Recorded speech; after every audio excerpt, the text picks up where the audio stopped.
গ্রামের নাম শিউলি খালপাড়া। নদীর পাড় গেছে ছোট্ট একটা গ্রাম।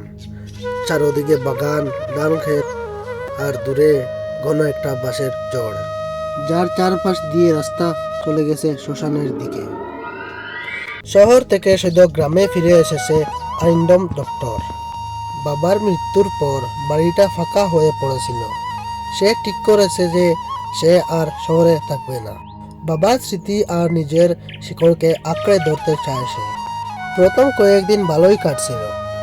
গ্রামবাসীরা তাকে ডাক্তারবাবু বলে সম্বোধন করে বাড়িতে ফলমূল নিয়ে আসে। কিন্তু তৃতীয় দিন একটা অদ্ভুত ঘটনা ঘটে। রাত তখন প্রায় 11টা। আরিন্দম ডাক্তার তার ঘরের জানালার পাশে বসে চা খাচ্ছিল। হঠাৎ বাঁশঝাড়ের দিক থেকে ডাক্তারবাবু ডাক্তারবাবু গলা ভাঙ্গা তীব্র ফিসফিসের সুর। সে প্রথমে ভাবলো কেউ আমাকে নিয়ে মজা করছে, কিন্তু শব্দটা আবার এলো, এবার যেন একটু কাছে।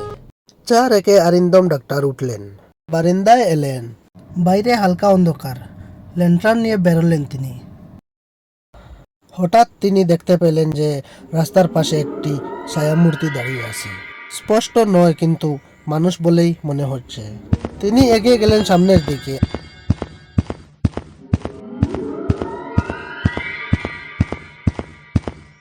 আর বললেন, কে আমাকে ডাকলেন?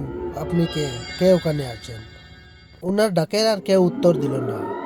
ছায়ামূর্তিটি তখন ধীরে ধীরে বাঁশঝাড়ের দিকে হাঁটতে শুরু করলো। আর তখন ওই এক ঝাপটা ঠান্ডা বাতাস ওনার গায়ে এসে লাগলো। বাতি নিভে গেল আর ছায়াটা গায়েব। উনি তখন স্তব্ধ হয়ে দাঁড়িয়ে থাকলেন কিছুক্ষণ। তারপর ধীরে ধীরে ঘরে ফিরে এলেন। পরদিন সকালে তিনি গ্রামের মোড়ে গিয়ে জিজ্ঞেস করলেন, শ্মশান ঘাটের পাশে রাত কেউ যায় নাকি? এক বৃদ্ধ নাম গগনচন্দ্র বললেন, ডাক্তারবাবু, আপনি নতুন এসেছেন, জানেন না। ওইখানে রাতে গেলে কেউ ফিরে আসে না একরকম।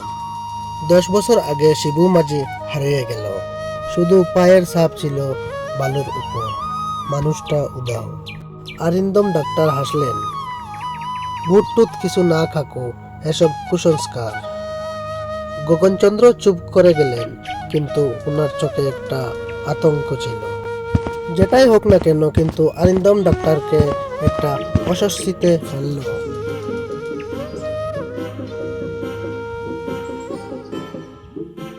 তো হ্যালো বন্ধুরা, ভিডিওটা তোমাদের কেমন লাগলো অবশ্যই কমেন্টে গিয়ে মতামত জানাবেন।